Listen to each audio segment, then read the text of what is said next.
Good morning, नमस्कार। स्वागत है आप सभी का बीइंग एस्पिरेंट के इस यूट्यूब प्लेटफॉर्म में।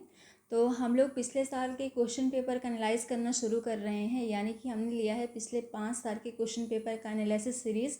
और इस सीरीज़ में हमने 2017 के जीएस पेपर को सॉल्व कर लिया है। अब हम उससे आगे बढ़ रहे हैं और आज से देखेंगे हम लोग 2018 के क्वेश्चन पेपर को। इसके साथ ही साथ हम लोग शुरू किए थे मैपिंग की क्लास करना, वो तो चल ही रही है। अगर आप में से कोई भी अभी तक देखना शुरू नहीं किया है तो जाकर मैपिंग की क्लास को ज्वाइन करो, वो आपके लिए बहुत बेनिफिट होगा। ठीक है, उस पर हम लोग सारे एस्पेक्ट्स को देखते हुए चल रहे हैं। लाइक वहाँ पे फिजिकल एरिया, पॉलिटिकल एरिया, जितने भी करंट न्यूज़ अभी रहा है उसको देखते हुए चल रहे हैं। और आपको वहाँ पे मैंने याद भी कराया है और इवन आपको नोट्स भी वहाँ पे बनाने बताया हुआ है।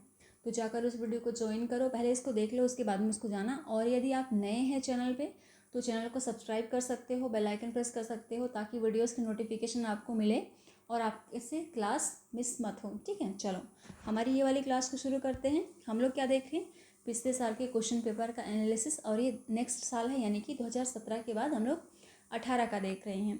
तो इसमें देखो पैटर्न अभी भी नहीं बदला है, यानी कि अभी भी 5 यहाँ पे ऑप्शन दिए जाते हैं। यानी कि 2017 में भी 5 थे, अभी 2018 के में भी 5 आपको यहाँ पे देखने को मिलेगा।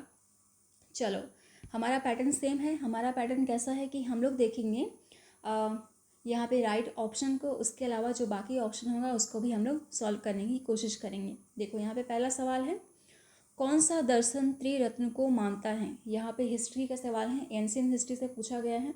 चलो बताओ ऑप्शंस देखो, बौद्ध दर्शन, न्याय दर्शन, योग दर्शन, जैन दर्शन, इनमें से कोई नहीं।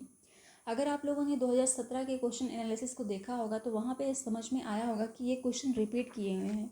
यानी कि 2017 में भी यहाँ से क्वेश्चन पूछा गया था। कहाँ से? बौद्ध दर्शन से, यानी कि दर्शन से पूछा गया था, जहाँ पे आपको न्याय दर्शन, योग दर्शन, जैन दर्शन, बौद्ध दर्शन के बारे में क्वेश्चन दिए हुए थे, है ना। चलो बताओ इसका आंसर क्या होगा, इसका सही आंसर क्या हो जाएगा।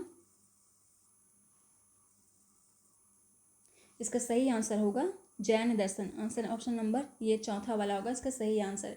यानी कि बौद्ध धर्म में जो दर्शन होते हैं ना, उनकी संख्या 3 है, यानी कि सम्यक दर्शन, सम्यक ज्ञान और सम्यक चरित्र। और इसी के द्वारा ही जैन दर्शन के अनुसार मोक्ष की प्राप्ति की जा सकती है। कौन कौन सा बताया मैंने? सम्यक दर्शन, सम्यक ज्ञान और सम्यक चरित्र। चलो आगे बढ़ते हैं। अनात्मावाद सिद्धांत है, आपको बताना है अनात्मावाद सिद्धांत इनमें से कौन सा है। ऑप्शंस देखो, सांख्य का, वेदांत का, बौद्ध का, जैन दर्शन का, इनमें से कोई नहीं। बताओ इसका सही आंसर क्या हो जाएगा। सही आंसर क्या हो जाएगा? ये सांख्य वाला भी तो हम लोग पढ़ चुके हैं ना पहले। चलो बताओ इसका आंसर क्या हो जाएगा। इसका सही आंसर हो जाएगा किसका है? बौद्ध दर्शन का है। बौद्ध दर्शन का यानी कि अनात्मावाद, यानी कि इसमें आत्मा को ही माना, ईश्वर को नहीं माना गया है, अनिश्वरवाद माना गया है, यानी कि ईश्वर नहीं है। ईश्वर की जगह में मनुष्य की प्रतिष्ठा पर यहाँ पे बल दिया गया है। तो इसका आंसर क्या हो जाएगा? इसका आंसर हो जाएगा बौद्ध दर्शन का। बौद्ध दर्शन का अनात्मावाद सिद्धांत है। समझ में आ जाएगा सबको। देखो जो बौद्ध दर्शन है ना, वो जाति प्रथा का विरोध करती है, वर्ण व्यवस्था का भी विरोध करती है, लेकिन यहाँ पे पुनर्जन्म पे ये विश्वास रखती है, यानी कि पुनर्जन्म पर इसे विश्वास है, यकीन है। समझ में आ जाएगा ना। चलो देखो उसके बाद वेदांत भी लिखा है ना। वेदांत जो वेदों के अंत में लिखे गए हैं उसे हम कहते हैं वेदांत। क्या कहते हैं उसे? वेदांत कहते हैं। ठीक है, चलो आगे बढ़ते हैं। आगे और भी सवाल पूछा हुआ है यहाँ से। क्षणिकवाद का प्रतिपादन किसने किया था? अगेन एंशियंट हिस्ट्री से पूछा हुआ सवाल है। चलो बताओ इसका आंसर। ऑप्शन देख लो, बौद्ध, जैन, चारवाक, न्याय, इनमें से कोई नहीं। बताओ इसका आंसर क्या हो जाएगा। इसका आंसर क्षणिकवाद का प्रतिपादन किसने किया था? तो इसका सही जवाब क्या हो जाएगा? सही जवाब होगा बौद्ध। बौद्ध धर्म के अनुसार क्षणिकवाद, बौद्ध धर्म में क्षणिकवाद बहुत ही इंपॉर्टेंट है। और अगर आप एग्जाम में देखोगे ना तो एंशियंट हिस्ट्री में आप बौद्ध धर्म यानी कि धर्म से संबंधित जितने भी उसको जरूर पढ़ना, दर्शन से संबंधित जितने भी उसको जरूर पढ़ना। यहाँ से क्वेश्चन पूछे ही जाते हैं। ठीक है, तो इसका सही जवाब क्या होगा? बौद्ध धर्म का, बौद्ध ने यहाँ पे क्षणिकवाद का प्रतिपादन किया था। इसमें बौद्ध दर्शन में क्षणिकवाद बहुत ही इंपॉर्टेंट रखता है। इनका मूल आधार आपने 4 सत्य, आर्य सत्य सुना होगा, जिसमें कहा गया है दुख, दुख समुदाय, दुख समुदाय, दुख निरोध। ये मेंस में भी पूछा गया है ना। दुख निरोध, दुख निरोध और दुख निवारक, ये 4 आर्य सत्य हैं। निवारक ये 4 आर्य सत्य कहे जाते हैं किसके? बौद्ध धर्म के। क्षणिकवाद इसका मूल आधार है और इसके 4 आर्य सत्य हैं ना। चलो, ये ना मेंस के 2 नंबर के क्वेश्चन में भी आपको पूछा जा सकता है और पूछा गया है, आपको इसको लिख के भी प्रैक्टिस करिएगा। इसके अलावा देखो, बौद्ध धर्म जैन है, चारवाक की रचना करी थी, चारवाक ने ही। आपको पिछले वाले क्वेश्चन में भी मैंने बताया था, न्याय दर्शन की रचना किसने करी थी? बताओ। गौतम ने करी थी ना, गौतम ने न्याय दर्शन की रचना करी थी। इसके अलावा मैंने आपको क्या बताया था? इसके अलावा बताया था सांख्या। इसके अलावा सांख्या भी मैंने बताया था। और सांख्या किसने लिखा था? कपिल ने लिखा था ना, कपिल। और इसके अलावा मैंने आपको बताया योग के बारे में बताया था, जो कि पातंजलि के द्वारा लिखा गया था। तो ये क्वेश्चन रिपीटेड किए हुए हैं, आपको इसको पढ़ना चाहिए। ठीक है, चलो आगे बढ़ते हैं। समुद्रगुप्त के प्रयाग प्रशस्ति में कौशल के शासक का क्या नाम था? आपको बताना है कौशल के शासक का क्या नाम था प्रयाग प्रशस्ति के अनुसार। चलो ऑप्शन देखो, शिवगुप्त, सोमेश्वर देव, महेंद्र, महिपाल, इनमें से कोई नहीं। बताओ इसका सही जवाब क्या होगा? इसका सही जवाब हो जाएगा महेंद्र। देखो, समुद्रगुप्त किस वंश के शासक थे? समुद्रगुप्त थे गुप्त वंश के शासक। महेंद्र कौन थे? महेंद्र थे वाकाटक वंश के शासक। कौन से वंश के? वाकाटक वंश के शासक। और आप सभी को पता है, प्रयाग प्रशस्ति में ये लिखा गया है कि समुद्रगुप्त यहाँ पे दक्षिण अभियान में जाते हैं। कहाँ पे जाते हैं? दक्षिण अभियान में जाते हैं। और उस समय ये किसको? कौशल यानी कि दक्षिण कौशल और कांतार के शासक को, महाकांतार के शासक को यहाँ पे पराजित करते हैं। उनमें दक्षिण कौशल में शासन कर रहे थे उस समय महेंद्र। कौन? महेंद्र। तो महेंद्र कौन से वंश के हैं? वाकाटक वंश के हैं। इनको हराया था, किन्होंने हराया था? समुद्रगुप्त ने इनको यहाँ पे हराया था। समझ में आ गया? और ये जो ये है ना प्रयाग प्रशस्ति, इसको लिखा था हरिसेन ने। प्रयाग प्रशस्ति को किसने लिखा था? हरिसेन के द्वारा लिखा गया था। चलो याद रहेगा ना। वैसे हम लोग इसको स्टडी करने वाले हैं, पढ़ने वाले हैं, क्लास इसकी देखने वाले हैं, तो भी आपको मैं वहाँ पे अच्छे से समझा दूंगी। ठीक है, चलो शुरू करते हैं। अगला देखते हैं। छत्तीसगढ़ राज्य में कृषि यांत्रिकरण पर सबमिशन योजना कब से क्रियान्वित की जा रही है? आपको बताना है। कृषि यंत्रीकरण पर सबमिशन योजना से संबंधित सवाल है यहाँ पे। ऑप्शंस देखो, वर्ष 2012-13, वर्ष 2013-14, वर्ष 2014-15, वर्ष 2015-16 या इनमें से कोई नहीं। आर्थिक सर्वेक्षण को बहुत अच्छे से पढ़ के जाइएगा। मैं अगेन यह कह रही हूँ, आर्थिक सर्वेक्षण से कई सारे क्वेश्चन आपको पूछे जाएंगे। इवन आपको योजना से और करेंट अफेयर के पार्ट से आपको इकोनॉमिक सेक्शन से जो होता है ना क्वेश्चन, वो करेंट अफेयर से ही पूछा जाता है और आर्थिक सर्वेक्षण से ही पूछा जाता है। ठीक है, इसका सही जवाब क्या होगा? बताओ इसका सही जवाब। इसका सही जवाब होगा 14-15। कौन सा वाला ऑप्शन है? ये वाला ऑप्शन है। 14-15 में कृषि यंत्रीकरण पर सबमिशन योजना को शुरू किया गया था। चलो आगे देखो। छत्तीसगढ़ में शून्य ब्याज पर कृषि ऋण किसानों को किस वर्ष दिया गया? यानी कि किसानों को लोन कब से दिया गया 0 इंटरेस्ट पे? वर्ष 2012-13, वर्ष 2013-14, वर्ष 2014-15, वर्ष 2011-12। चलो बताओ इसका सही आंसर क्या होगा? इनमें से कोई नहीं। इसका सही आंसर क्या हो जाएगा? इसका सही आंसर हो जाएगा वर्ष 2014-15 में इसकी शुरुआत की गई थी। यानी कि 0 इंटरेस्ट में जो किसान थे उनको लोन दिया जाने लगा था। कब से? 2014 और 15 से। चलो आगे देखो। निम्नलिखित में से कौन सा उद्योग चूना पत्थर को मुख्य कच्चे माल के रूप में उपयोग करता है? ऑप्शंस है एल्यूमिनियम, सीमेंट, उर्वरक, फेरोमैग्नीज, इनमें से कोई नहीं। सही जवाब क्या होगा इसका? आप सभी को पता है, सीमेंट के लिए हम चूने का यूज़ करते हैं। अच्छा, आप लोगों को पता होगा कि हमारे मध्य छत्तीसगढ़ में, यानी कि मिडिल छत्तीसगढ़ बोले तो ये बलौदा बाज़ार वाले एरिया में है ना, बलौदा बाज़ार में सबसे ज़्यादा यहाँ पे चूने पत्थर का यहाँ पे क्या होता है? उत्पादन होता है ना। चिल्हाटी माइल्स आपने सुना होगा, ये बलौदा बाज़ार में है। तो चिल्हाटी माइल्स में सबसे ज़्यादा यहाँ पे चूने पत्थर का उत्पादन किया जाता है। चूने पत्थर का उत्पादन होता है। इवन आप लोग ये देखोगे ना कि उस वाले एरिया में फैक्ट्रियाँ भी बहुत सारी लगी हुई हैं, सीमेंट की फैक्ट्री है ना। क्यों? क्योंकि उस एरिया में कच्चा माल मिलता है। क्या मिलता है? चूना मिलता है ना, चूना पत्थर मिलता है, जिससे कि सीमेंट बनता है। ठीक है, इसके अलावा आप देखोगे ना कि भारत में चूने का उत्पादन कहाँ पर सबसे ज़्यादा होता है? तो आप लोग को पता होगा कर्नाटक में सबसे ज़्यादा यहाँ पे चूने पत्थर का यहाँ पे उत्पादन किया जाता है। और इसके अलावा क्या बताना है? अच्छा, चूना पत्थर किससे निकाला जाता है? किससे मिलता है? चूना पत्थर मिलता है कडप्पा चट्टान से। किससे मिलता है? कडप्पा चट्टान से। चलो, चट्टान वाले सेक्शन में मैंने आपको बताया है मैपिंग की क्लास में। आगे देख लेते हैं। देश का पहला योग आयोग किस राज्य में स्थापित किया गया है? आपको बताना है योगा जो आयोग है वो किस राज्य में सबसे पहले स्थापित किया गया है? छत्तीसगढ़, उत्तराखंड, बिहार, गुजरात या इनमें से कोई नहीं। सही जवाब क्या हो जाएगा?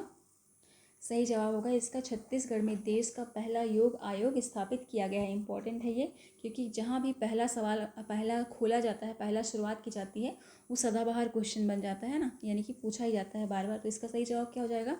छत्तीसगढ़ में इसका योग आयोग की शुरुआत की गई है। अच्छा, आप लोग को पता होगा कि पूरे इंडिया के बाहर भी एक योगा यूनिवर्सिटी खोला गया है ना। क्या खोला गया है? Yoga university. योगा यूनिवर्सिटी खोला गया है कहाँ पर? अमेरिका में। तो याद रखना, अमेरिका में इंडिया के बाहर पहली बार योगा यूनिवर्सिटी खोला गया और इसका नाम रखा गया है स्वामी विवेकानंद यूनिवर्सिटी के नाम से इसको रखा गया है। याद रहेगा ना। चलो आगे बढ़ते हैं। अम्ल वर्षा में कौन सा अम्ल उपस्थित रहता है? आपको बताना है अम्ल वर्षा में कौन सा एसिड उपस्थित रहता है? बेंजोइक अम्ल, एसिटिक अम्ल, सिट्रिक अम्ल, नाइट्रिक अम्ल, इनमें से कोई नहीं। चलो बताओ इसका आंसर। इसका सही जवाब क्या हो जाएगा? इसका सही जवाब होगा नाइट्रिक अम्ल होता है अम्ल वर्षा में। कौन सा अम्ल? नाइट्रिक अम्ल होता है। इसके अलावा देखो बेंजोइक अम्ल दिया हुआ है, किस में होता है? इसको आप लोग देखते हो, ये रंगहीन होता है, स्वादहीन होता है, एकदम क्रिस्टल क्लीन होता है। आपने पढ़ा होगा, साइंस वाला क्वेश्चन है ना ये वाला। और इसके अलावा आप देखोगे एसिटिक अम्ल, ये इसको बोला जाता है सिरिका, है ना। सिरिका, किसे? सिरिका को कहा जाता है। और इसके अलावा सिट्रिक अम्ल देखोगे तो आप लोग इसमें जो भी खट्टा पदार्थ होता है उसमें आपको देखने को मिलेगा। तो इसका सही जवाब क्या हो जाएगा? इसका सही जवाब होगा नाइट्रिक अम्ल। ठीक है, चलो आगे बढ़ते हैं।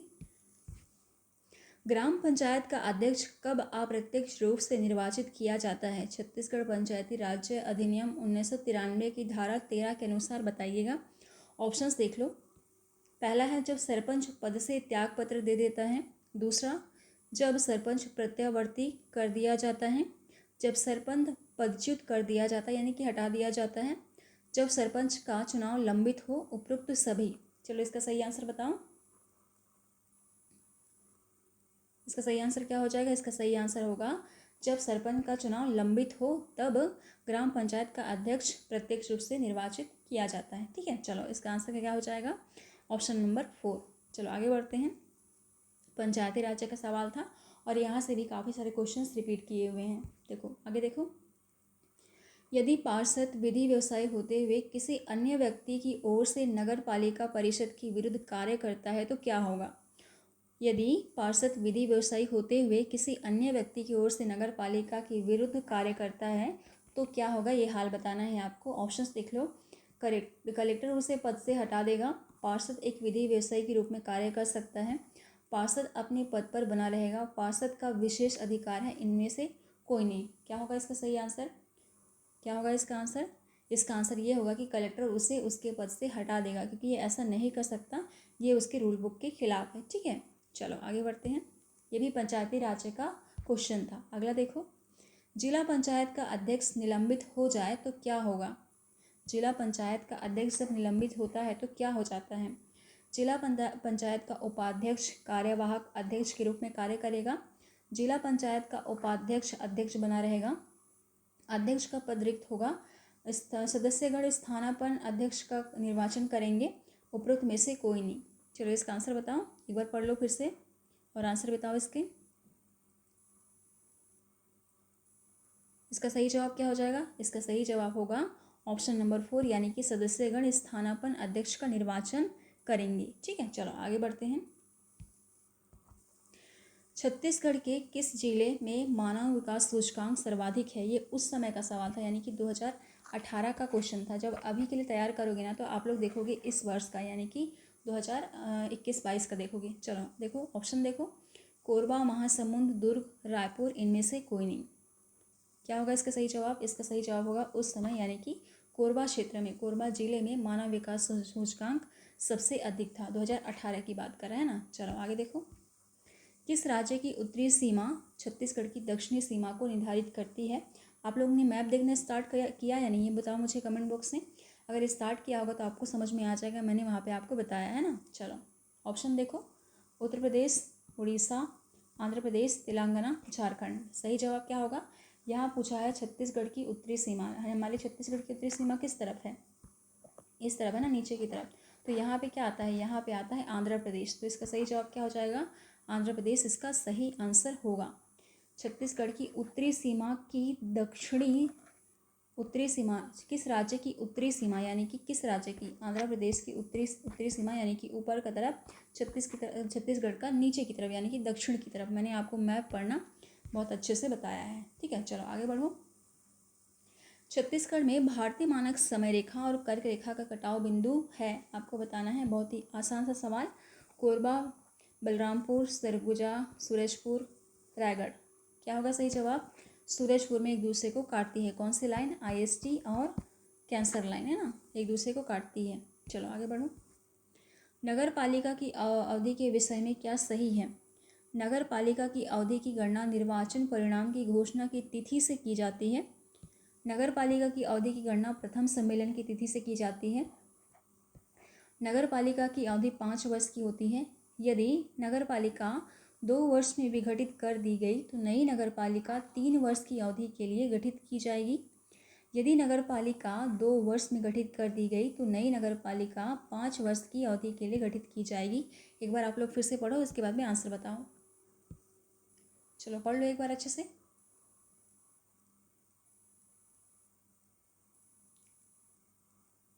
चलो देखो इसका सही जवाब क्या हो जाएगा। इसका सही जवाब होगा ऑप्शन नंबर 2, 3, 4, ये वाला इसका सही जवाब हो जाएगा। इसमें क्या है देखो, नगर पालिका की अवधि की गणना प्रथम सम्मेलन की तिथि से की जाती है। उसके बाद अगला, नगर पालिका की अवधि 5 वर्ष की होती है और यदि नगर पालिका 2 वर्ष में विघटित कर दी गई तो नई नगर पालिका 3 वर्ष की अवधि के लिए गठित की जाएगी, यानी कि रेस्ट ऑफ द टाइम के लिए गठित की जाएगा। जैसे कि हमारे प्रेसिडेंट वगैरह का चुनाव होता है ना, उसमें ऐसा नहीं होता कि आप लोग का बीच में ही कार्यकाल अगर ख़त्म कर दिया जाए, यानी कि 5 साल का हो और 2 साल में कार्यकाल ख़त्म हो जाए किसी कारणवश, तो बचे हुए समय के लिए उसको नहीं चुना जाता है, पूरे 5 वर्ष के लिए चुना जाता है। वैसा नगर पालिका में ऐसा नहीं होता है, ठीक है। चलो हम लोग पॉलिटी में भी उसको पढ़ लेंगे। निर्मला सीतारमण भारत के किस क्रम की महिला रक्षा मंत्री है। ऑप्शंस देखो, प्रथम, द्वितीय, तृतीय, चतुर्थ, इनमें से कोई नहीं। बताओ, निर्मला सीतारमण मैडम के बारे में पूछा जा रहा है, क्या है इसका सही आंसर। ये तब का क्वेश्चन है, यानी कि 2018 का क्वेश्चन है ना। चलो सही जवाब क्या हो जाएगा, सही जवाब होगा पहली वो मंत्री थी, पहली रक्षा मंत्री हुआ करती थी। अभी क्या है ये, अभी इनके पास कौन सा मंत्रालय है, अभी इनके पास कौन सा मंत्रालय है, अभी बजट वगैरह पेश करती है ना। चलो पहले इनके पास देखो क्या मंत्रालय थी, रक्षा मंत्रालय है। अब रक्षा मंत्रालय किसके पास है, अब रक्षा मंत्रालय है राजनाथ सिंह के पास में, ठीक है, याद रखिएगा इसको। चलो आगे बढ़ते हैं। छत्तीसगढ़ राज्य के सकल घरेलू उत्पाद में 12वीं पंचवर्षीय योजना में स्थिर मूल्य पर औसत वार्षिक आर्थिक वृद्धि दर क्या अनुमानित की गई है। ऑप्शंस देख लो, 7.13%, 7.23%, 7.33%, 7.43%, इनमें से कोई नहीं। तो इसको ना इसको तो ये तो हमेशा ही आपको याद रखना पड़ेगा, क्योंकि जितनी भी पंचवर्षीय योजनाएं थी उनको तो आप उनका जो भी परसेंटेज रहा था होगा टारगेट का, वो तो याद रखना ही पड़ेगा। तो इसमें बोला गया है कि पंचवर्षीय योजना के स्थिर मूल्य पर औसत वृद्धि दर क्या अनुमानित की गई थी छत्तीसगढ़ सकल घरेलू उत्पाद में पंचवर्षीय योजना के टाइम में। तो ऐसा नहीं कि आप इस साल का याद करो, नहीं ऐसा नहीं है, आपको पंचवर्षीय योजनाएं जितनी भी थी उनको याद करना पड़ेगा और उनके अकॉर्डिंग ही हमारे छत्तीसगढ़ प्रदेश के जितने भी एस्पेक्ट्स पूछे जाएंगे उसको समझना पड़ेगा, ठीक है। ये किसका क्वेश्चन है, यह है इकोनॉमिक्स के पार्ट का क्वेश्चंस। तो इसका सही जवाब क्या होगा, इसका सही जवाब होगा 7.23, ये वाला 7.23% इसका सही जवाब हो जाएगा, ठीक है। चलो आगे बढ़ते हैं। छत्तीसगढ़ में सामुदायिक जल संसाधन स्रोतों के विकास के अंतर्गत वर्ष 2015-16 में कितने वाटर हार्वेस्टिंग सिस्टम का लक्ष्य रखा गया था। ये उस समय के करंट अफेयर का सवाल है, यानी कि उस समय कितना हार्वेस्टिंग सिस्टम का टारगेट किया गया था। 125, 100, 75, 50, इनमें से कोई नहीं। तो इसका सही जवाब क्या हो जाएगा, इसका सही जवाब उस समय का 50% होगा। यानी कि क्या करोगे आप लोग, अभी जितने भी यहाँ पे हमारे छत्तीसगढ़ में नई नई योजनाएं हैं, नए नए जितने भी यहाँ पे चीज़ों की इस्टाब्लिशमेंट करी गई है, उनको आपको रट्टम रट्टा याद होना चाहिए ना, वहाँ से सवाल बनेंगे ही बनेंगे। चलो अगला देखो, जनवरी 2018 तक किस भारतीय खिलाड़ी ने फुटबॉल में सबसे ज़्यादा गोल किए हैं। जे लाल पेखलुआ, बाईचिंग भूटिया, सुनील छेत्री, बलवंत सिंह, इनमें से कोई नहीं। क्या होगा इसका सही जवाब? इसका सही जवाब होगा सुनील छेत्री 2018 में सबसे ज़्यादा गोल करने वाले खिलाड़ी थे। उसी प्रकार आप लोग क्या करोगे, आप लोग याद करोगे इस वर्ष का, यानी कि 2022 में एग्ज़ाम दे रहे हो तो 2021 का आप लोग याद करोगे। अगर 2023 में एग्ज़ाम दोगे तो 2022 का को आप लोग को याद करना पड़ेगा। ठीक है, चलो आगे बढ़ते हैं। वर्ल्ड शिपिंग फोरम 2017 के आयोजन भारत में किस स्थान पर हुआ था? आपको बताना है कि वर्ल्ड शिपिंग फोरम का आयोजन 2017 में भारत के किस प्लेस पे हुआ था, किस राज्य में हुआ था? गोवा, चेन्नई, पारादीप, कोची, इनमें से कोई नहीं। तो इसका सही जवाब क्या हो जाएगा? इसका सही जवाब होगा चेन्नई में, है ना। अभी रिसेंट में आपने देखा होगा कि चेन्नई में ओलंपियाड का, चेस ओलंपियाड का शुरुआत हुआ है ना। अभी समापन भी हो गया है, लगभग कल हो गया शायद इसका समापन। तो एक बार देख लेना उसमें भी कौन कौन से विजेता रहे हैं। और नेक्स्ट जो ओलंपियाड होने वाला है वो उज्बेकिस्तान में होने वाला है। ठीक है, चलो। तो स्पोर्ट्स के सेक्शन से भी बहुत सारे सवाल आते हैं, जैसा कि हम लोग पिछले 2017 वाले क्वेश्चन में भी देखा था। चलो आगे देखते हैं। छत्तीसगढ़ की किस लेखक ने शेक्सपियर की नाटक कॉमेडी ऑफ एरर्स का छत्तीसगढ़ी में अनुवाद किया है? पंडित सुंदरलाल शर्मा, पंडित माधवराव सप्रे, सुखलाल प्रसाद शुक्ल, स्वराज प्रसाद त्रिवेदी, इनमें से कोई नहीं। तो इसका सही जवाब क्या होगा? सही जवाब बताओ, कौन से नाटक का कॉमेडी ऑफ एरर्स का छत्तीसगढ़ी में अनुवाद किया है? तो इसका सही जवाब क्या होगा? इसका सही जवाब होगा सुखलाल प्रसाद शुक्ल ने इसका अनुवाद किया होगा। आपने वो सुना होगा ना, छत्तीसगढ़ी भूल भुलैया, है ना। छत्तीसगढ़ी भूल भुलैया ये वही है जो इसका, जो हमारा छत्तीसगढ़ी लैंग्वेज है उसका ट्रांसलेशन है, यानी कि उसका रूपांतरण, उसका अनुवाद किया गया है। क्या नाम से? छत्तीसगढ़ी भूल भुलैया के नाम से। और ये हुआ था 1918 में। ठीक है, याद रखना इसको। चलो आगे बढ़ते हैं। रत्नाकर झा किस स्थान के स्वतंत्रता सेनानी थे? मॉडर्न हिस्ट्री का सवाल है। रायपुर, राजनांदगांव, बिलासपुर, रायगढ़, इनमें से कोई नहीं। मॉडर्न हिस्ट्री छत्तीसगढ़ वाला मॉडर्न हिस्ट्री है ना। चलो देखो आंसर बताओ इसका। इसका सही जवाब क्या होगा?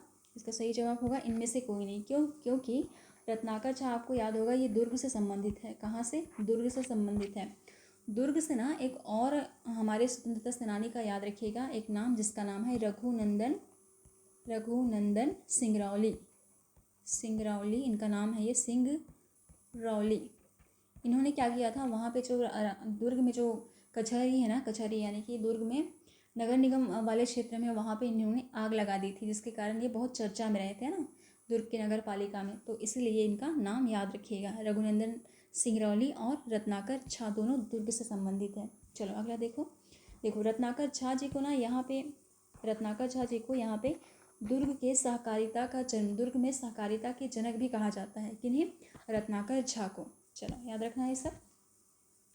निम्नलिखित में से कौन सी जोड़ी सम्मिलित है? आपको सही मैच करना है, आपको ये बताना है। ऑप्शंस देख लो। सत्याग्रह आश्रम रायपुर 1921, महंत दास लक्ष्मण नारायण, राष्ट्रीय पंचायत रायपुर 1921, जसकरण डागा, खादी आश्रम धमतरी 1922, छोटेलाल श्रीवास्तव, राष्ट्रीय युवक संघ बिलासपुर 1922, भगवान दीन, तहसील कांग्रेस कमेटी जांजगीर चांपा। कौन से सम्मिलित है आपको इसमें बताना है। ये भी हिस्ट्री के सवाल है, मॉडर्न हिस्ट्री के सवाल है ना। छत्तीसगढ़ मॉडर्न हिस्ट्री के सवाल, छत्तीसगढ़ आधुनिक भारत, आधुनिक इतिहास के क्वेश्चन। चलो बताओ इसका सही आंसर। इसका सही आंसर केवल ये वाला होगा, राष्ट्रीय पंचायत रायपुर 1921, जसकरण डागा। ठीक है, चलो आगे बढ़ते हैं। इसका क्वेश्चन और है, और आने वाले सवाल है उसमें मैं आपको बता दूंगी एक्सप्लेन, वहाँ पे आपको अच्छे समझ में आएगा। छत्तीसगढ़ राज्य में किस दलहन का वर्ष 2015-16 में सबसे अधिक उत्पादन हुआ? आपको देखो 15-16 का सवाल पूछा गया है 2018 में, यानी कि 2018 के समय में, पिछले साल का 15-16 का सवाल पूछा गया है। यानी कि आपको अगर इस साल एग्ज़ाम देना है तो आपको 18, 19, 20 का आपको पढ़ना पड़ेगा। ठीक है, चलो बताओ इसका सही आंसर क्या हो जाएगा। अरहर, मूंग, उड़द, चना, इनमें से कोई नहीं। इसका सही जवाब क्या होगा? इसका सही जवाब होगा चना। उस समय सबसे ज़्यादा यहाँ पे हुआ था। चना के बाद में आप लोग देखोगे तो यहाँ पे तिवड़ा का उत्पादन भी सबसे ज़्यादा हुआ था। ठीक है, चलो आगे बढ़ते हैं। अगला सवाल सॉल्व करते हैं। छत्तीसगढ़ राज्य में कोयले का उत्पादन वर्ष 2012-13 से 2015-16 की अवधि में किस वर्ष पिछले वर्ष की तुलना में घटा था? यानी कि इन दोनों की तुलना में, पिछले साल की तुलना में, इन दोनों का मिला के किन साल में, पिछले साल में यानी कि पिछले कितने साल में, कौन सी ईयर में घाटा था, यानी कि कम आया था। ऑप्शंस देखो, 12-13, 13-14, 14-15, 1516। क्या होगा इसका सही जवाब? इसका सही जवाब होगा 1516 में। देखो कोयले से संबंधित ना क्वेश्चन पूछा ही जाता है, चाहे वो प्लेस को लेकर हो या उत्पादन को लेकर हो या परसेंटेज को लेकर हो, तो इसको आपको याद रखिएगा। अगर मैं आपको बोलूँ कि छत्तीसगढ़ की किस जिले में सबसे ज़्यादा कोयले का उत्पादन होगा, तो आपको पता होगा कि मैंने आपको बताया था छत्तीसगढ़ का मैप कैसे है। यहाँ पे आप लोग देखोगे इस तरफ वाले एरिया में, यहाँ पे आएगा कोरबा, है ना, इधर आएगा रायगढ़। तो यहाँ पे आपको मांड वाला क्षेत्र मिलेगा, मांड घाटी क्षेत्र है ना, यहाँ पे मांड नदी बहती है। तो मांड घाटी क्षेत्र में बहुत ही ज़्यादा कोयले का प्रोडक्शन होता है। तो रायगढ़ में सबसे ज़्यादा उत्पादन होता है, लेकिन भंडारण कहाँ होगा? भंडारण इस जगह में होगा, यानी कि कहाँ होगा? कोरबा में होगा। अगर भंडारण और उत्पादन में आपको डिफरेंस नहीं पता होगा, तो देखो भंडारण क्या होता है कि भंडारण उस जगह में है, यानी कि वहाँ पे पाया जाता है, ज़मीन के अंदर है, अभी तक कोड़ के नहीं निकाले हैं ना, इसको बोलते हैं भंडारण। और उत्पादन यानी कि वहाँ से बाहर निकाला जा रहा है। तो रायगढ़ में क्या है? रायगढ़ में उत्पादन होता है और कोरबा में होता है भंडारण, ठीक है। और आप लोगों को मैंने बता दिया था कि कोयला कहाँ से निकलता है? कोयला निकलता है गोंडवाना से, है ना, गोंडवाना से कोयला निकलता है, ठीक है। चलो आगे बढ़ते हैं। 12वीं पंचवर्षीय योजना में छत्तीसगढ़ के लिए उद्योग की औसत वार्षिक वृद्धि दर स्थिर कीमतों पर क्या निर्धारित की गई थी? यहाँ पे आपको बताना है। चलो ऑप्शन देख लो, 6.5, 8.13, 8.5, 7.5, इनमें से कोई नहीं। इसका सही जवाब क्या हो जाएगा? बताओ इसका सही जवाब। इसका सही जवाब होगा 8.13, इसका सही जवाब हो जाएगा। ये उस समय का क्वेश्चन है और उद्योग पंचवर्षीय योजना के लिए निर्धारित की गई थी। तो छत्तीसगढ़ का 12वीं पंचवर्षीय योजना के लिए की गई थी ना, तो इसको आपको याद रखने का, हर साल के लिए आपको याद रखिएगा, ठीक है। चलो, यानी कि इसका मतलब ये होगा कि आपको ना आर्थिक सर्वेक्षण पढ़ना है और आर्थिक सर्वेक्षण को अच्छे से रट लेना है, उसमें से काफ़ी सारे क्वेश्चन पूछे जाते हैं, ठीक है। चलो आगे क्वेश्चन देख लो। छत्तीसगढ़ में अप्रैल ट्रेनिंग एवं डिजाइनिंग सेंटर कहाँ स्थापित नहीं हुआ है? आपको बताना है, नहीं हुआ है। ऑप्शन देखो, रायपुर, बिलासपुर, भिलाई, राजनांदगांव, इनमें से कोई नहीं। तो इसका सही जवाब क्या हो जाएगा? सभी जगह स्थापित किया जा चुका था 2018 तक। तो इसका सही जवाब होगा इनमें से कोई नहीं, ठीक है। चलो आगे बढ़ते हैं। छत्तीसगढ़ के कलचुरी राज्य के प्रमुख अधिकारी का पद नाम क्या था? आपको बताना है। आखिरी सवाल है, इसके बाद हम लोग इस सवाल को एंड कर देंगे। आज मैंने ज़्यादा क्वेश्चन डाल दिए थे, यानी कि पहले हम लोग 25 क्वेश्चन लेते थे, तो आप लोग को कम समय लगता था, और अभी मैंने 30 सवाल डाल दिया है, तो थोड़ा सा ज़्यादा समय लग रहा है ना। चलो देखो इसका सही जवाब क्या हो जाएगा। ऑप्शन देखो, महाबालाधिकृत, अक्षपट्टालिक, महाप्रभात, राजस्व सचिव, इनमें से कोई नहीं। तो इसका सही जवाब क्या होगा? इसका सही जवाब होगा कलचुरी काल के प्रमुख पदाधिकारी का नाम पूछा है ना, तो इसका सही जवाब क्या हो जाएगा? इसका सही जवाब होगा प्रमुख अधिकारी का नाम, इसका सही जवाब होगा महाप्रभात, है ना, महाप्रभात इसका आंसर हो जाएगा। चलो देखो अगला, देखो और क्या क्या है। देखो महाबालाधिकृत क्या होता था? प्रमुख सेनापति हुआ करते थे।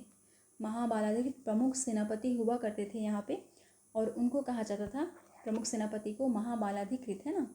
और अक्षपट्टालिका राजस्व विभाग से संबंधित हुआ करते थे, और महाप्रभात तो मैंने बता दिया प्रमुख अधिकारी का नाम हुआ करता था। इसके अलावा ना महासंधि विग्रह भी पूछा जाता है, जिसका नाम है, जिसका काम होता है विदेशी विभाग के बारे में जांच पड़ताल करना, है ना, विदेशी विभाग के बारे में जांच पड़ताल करना।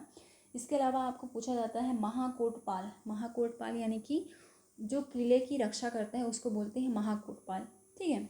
तो बाकी चीज़ों को तो हम लोग जब स्टडी करेंगे उस समय आपको याद करा दूंगी, लेकिन अभी आप इतना याद रखिएगा कि इस क्वेश्चन से मैंने ये आपको बता दिया, ठीक है। चलो क्लास को ख़त्म करते हैं। आप लोग स्टडी करते रहिए, आप लोग रिवाइज करते रहिए, पढ़ते रहिए, मोटिवेट रहिए, और चीज़ों को बार बार देखने से, बार बार याद करने से वो चीज़ याद हो ही जाती है ना, बार बार नज़रों के सामने आएगा तो याद हो ही जाता है।